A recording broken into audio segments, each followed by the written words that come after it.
Me disseram que no YouTube os 30 primeiros segundos de um vídeo são a parte mais importante, tem a ver com retenção, acho que essa é a palavra.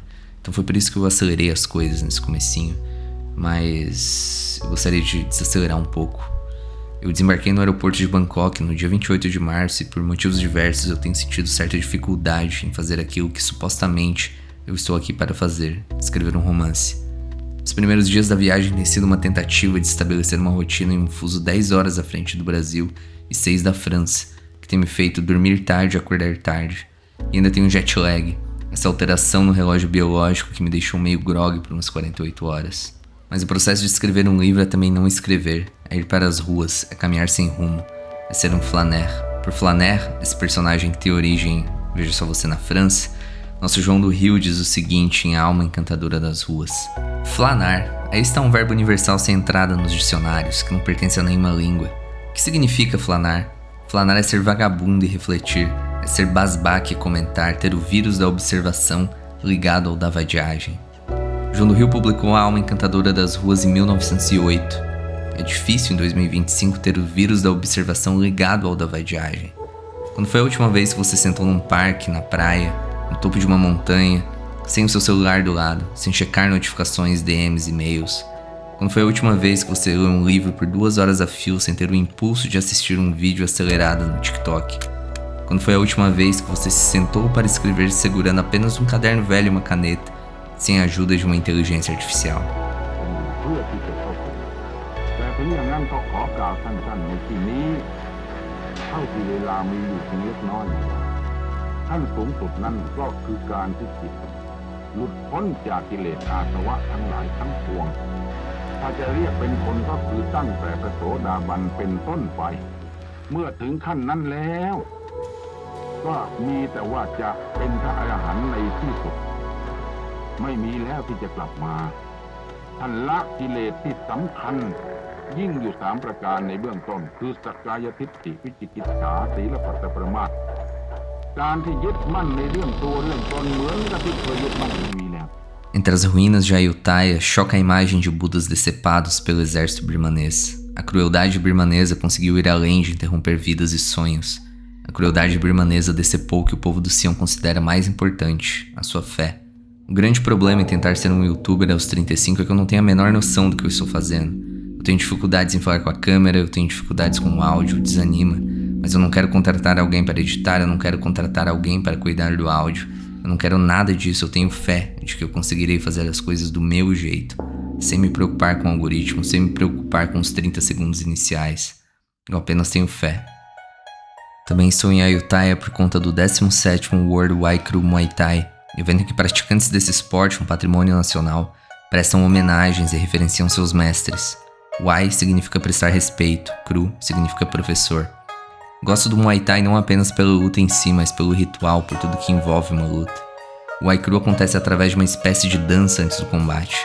Por meio do Wai-Kru, o lutador de Muay Thai demonstra o quão bem treinado é e o quão preparado ele está para a luta, exibindo seu controle e estilo. Isso ajuda a criar uma espécie de pressão psicológica sobre o oponente. Tem também as tatuagens. As Sakyanti são tatuagens sagradas dentro da cultura tailandesa. Elas não são apenas decorativas, mas carregam também um forte significado espiritual e protetor. São desenhadas à mão com agulhas ou bambu por monges ou ex-monges budistas que abençoam os tatuados com símbolos e mantras que trazem proteção, sorte e força. A Jarn Beer protegeu-me em 2023 com uma Sakyanti de 5 linhas. A primeira linha evita punições injustas, limpa espíritos indesejados e protege a casa. A segunda repele o azar. A terceira protege contra a magia negra e as maldições. A quarta energiza a boa sorte. A quinta promove o carisma e atrai o sexo oposto. Eu não sei qual dessas linhas protegeu-me no que não a seguir.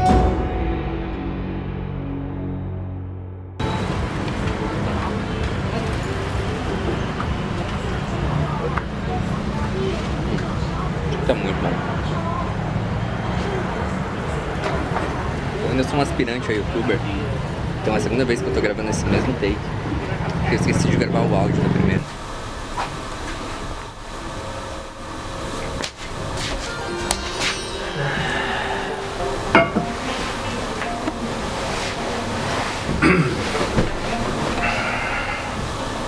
Cara, que doideira. Eu até pensei em fazer um desses takes em que eu finjo que eu tô acordando, sabe? Tipo, e aí bocejo, e aí tem a câmera aqui do lado, pegando, fingindo que eu tô dormindo. Mas qual a chance de alguém acordar microfonado com a câmera na cara, né? A não sei que você esteja, sei lá, no Big Brother. Não é o caso aqui. Mas enfim, tirando essas piadinhas engraçadas de lado, ontem foi um dia bem esquisito. Vocês acompanharam alguns takes, um pouco do que eu vi em Ayutthaya. Eu tô de novo em Bangkok, mas eu fui pra Ayutthaya com dois objetivos. O primeiro, conhecer a cidade, nunca tinha ido pra lá. É a antiga capital da Tailândia, quando a Tailândia se chamava Sião, era o reino de Sião, enfim.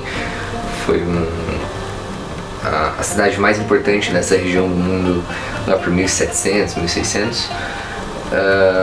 Eu nunca tinha ido pra lá, e estava rolando também um evento de Muay Thai, uma celebração mais importante na Tailândia, e por que não dizer do mundo, de Muay Thai. Muay Thai é o esporte nacional, né? Thai de Tailândia no caso, essa arte marcial que teve origem aqui. E estava rolando esse evento em que os alunos, os praticantes dessa arte marcial prestam homenagens aos seus mestres.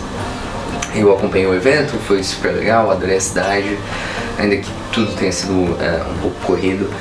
E eu queria fazer um parênteses. Vocês que estão assistindo isso agora viram o título, né? Ameaçado de morte na Tailândia. Isso realmente aconteceu, mas eu quero deixar claro, e assim, não estilo João Kleber, não quero, né, tipo, eu já me senti mal de colocar esse título, mas não é um clickbait, aconteceu, mas eu queria dar algumas explicações antes de entrar na história. É a quinta vez que eu venho pra Tailândia, eu, entre idas e vindas, passei mais de um ano já aqui, é um dos países em que eu me sinto mais à vontade, eu nunca passei nenhum perrengue, tipo, nunca me senti inseguro, eu me sinto muito mais inseguro no Brasil.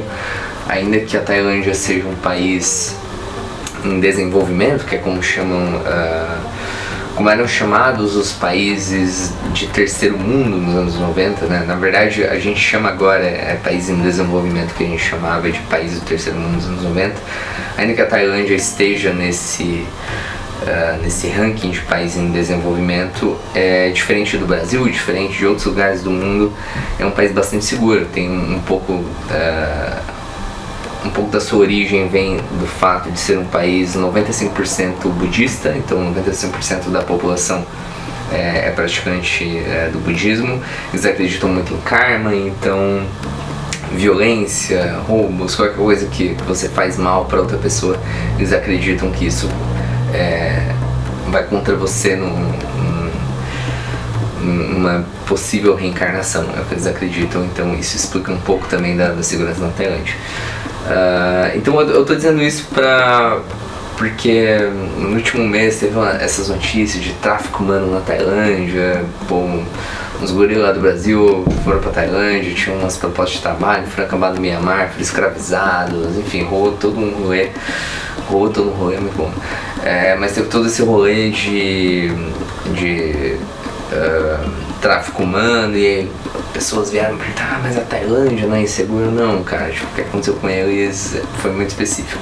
E o que eu vou contar agora foi também bastante específico, mas é o tipo de coisa que pode acontecer no Brasil, na Tailândia, no México, na França, onde eu moro, em qualquer lugar onde tem um homem bêbado, um homem agressivo e um homem escroto, que é o que eu vou narrar a seguir. Acabou esse evento, eu tava com muita fome, eu procurei um restaurante e eu encontrei um restaurante que ficava na esquina, tipo, o cheiro da comida era maravilhoso, enfim, a comida realmente era maravilhosa. Esse take que vocês viram em que eu tava tentando gravar alguma coisa, deu problema no áudio, mas não foi só isso. Foi nesse restaurante, e quando eu falo não foi só isso é porque eu me senti um pouco intimidado no começo, quando eu comecei a gravar, porque eu sentei na rua, era um restaurante que tinha a parte interna, a parte externa, eu tava na rua, e umas 2 mesas de distância tinha um tailandês que devia ter lá seus 40 anos, um pouquinho mais velho que eu, E ele tava bebendo e tinha tipo 5 garrafas de cerveja vazia. E não era tipo 5 long necks como a gente tá acostumado no Brasil. Na Tailândia a galera toma, tipo, a long neck do tailandês é o nosso litrão, tá ligado? Então, tipo, é um pouquinho mais de álcool, né? E tinha umas 5 garrafas vazias. Eu pensei, pô, o cara deve estar com, sabe, com uma turma, com galera e tal. Não era o caso, ele tava sozinho, eu realmente estava bebendo. E eu via que enquanto eu tava gravando, ele tentava, tipo, mexer comigo, sabe? Me desconcentrar. Eu tentei gravar, assim, o vídeo não foi ao ar na íntegra por conta de problema de áudio. Esse que vocês estão assistindo agora é meu segundo vídeo no YouTube. O primeiro teve um monte de problema de áudio também. Eu tô aprendendo, então foi por isso. Mas assim que eu terminei de gravar, eu terminei a minha refeição e eu percebi que o meu celular tava com pouca bateria. Eu fui pra dentro do restaurante, eu conversei com a garçonete, eu tava com um carregador na minha mochila e eu perguntei se tinha alguma tomada, alguma coisa do tipo, enfim, ela me ajudou com uma tomada.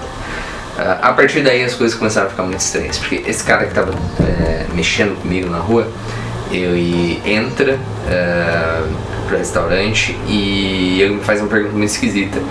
Uma pergunta não, um comentário.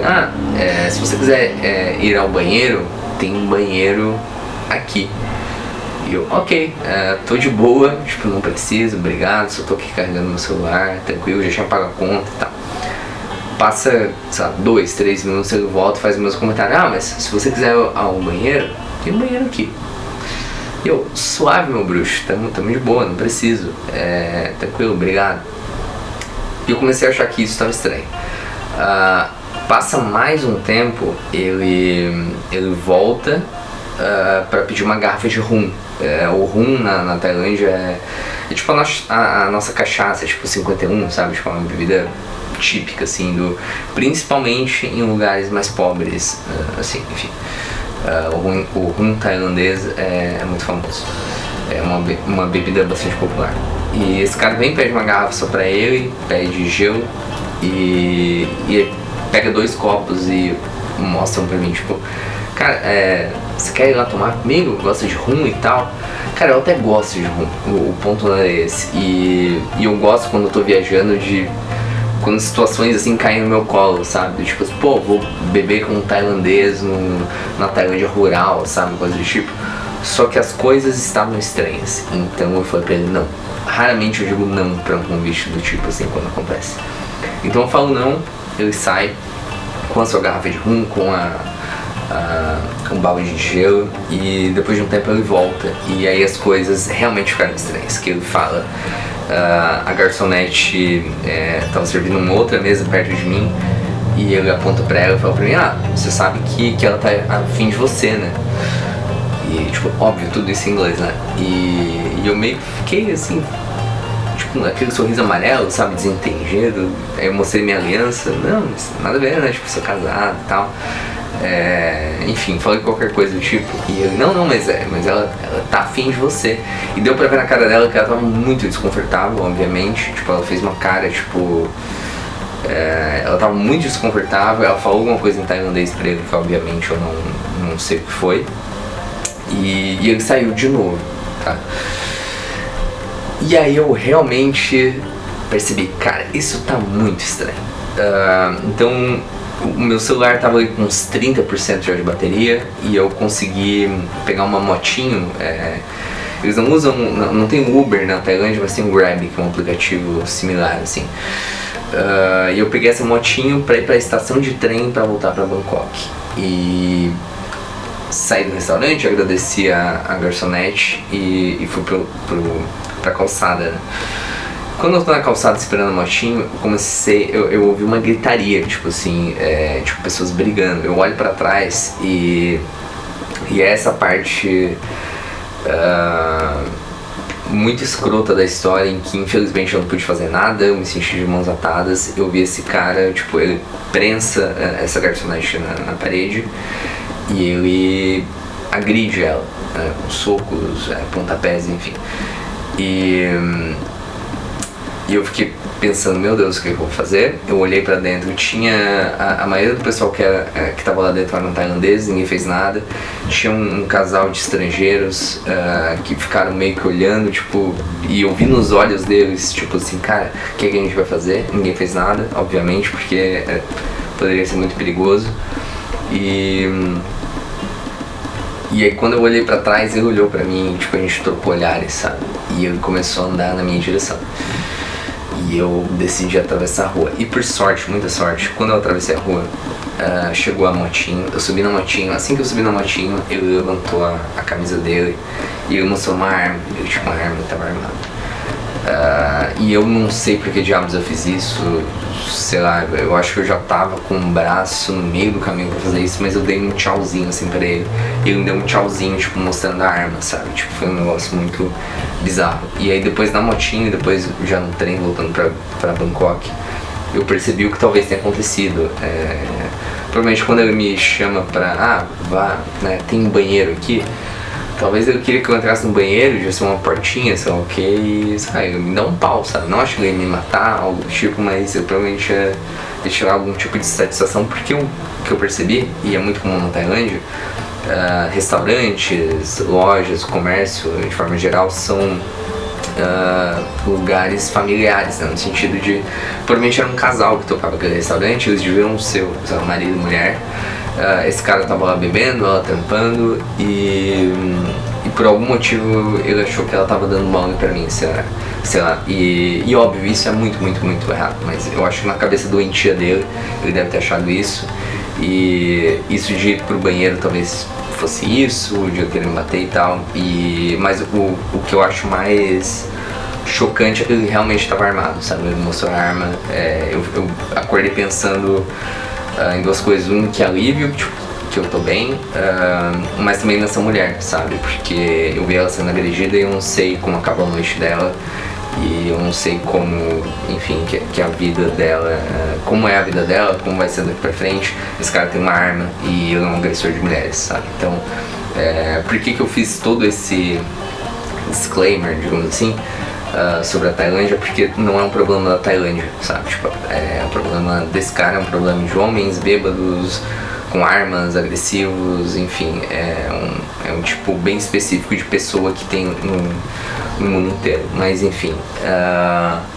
eu acordei muito pensativo porque, sei lá, cara, eu já viajei tanto mundo, tipo, pra tantos lugares do mundo, e eu fiquei pensando, cara, às vezes, sei lá, vocês ganham uma notícia do tipo, fulano foi encontrado morto num banheiro, num restaurante no interior da Tailândia. Às vezes é uma coisa assim, a gente nunca vai saber o que realmente aconteceu.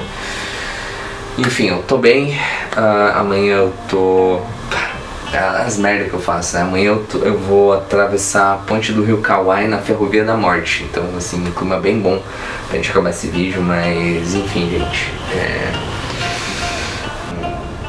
Quer dizer, eu já tava com isso aqui, mas eu tomei um banho, coloquei minha camiseta no meu mar, peguei um café. Ok, parece que é uma conversa de manhã cedo, né? Até parece que eu acordo assim, né? Acordo com preguiça e tal, mas... sei lá, gente, eu tô falando muito de besteira porque eu ainda tô no choque. Enfim, amanhã, ponte do Rio Kauai, Ferrovia da Morte. Eu espero que acabe tudo bem.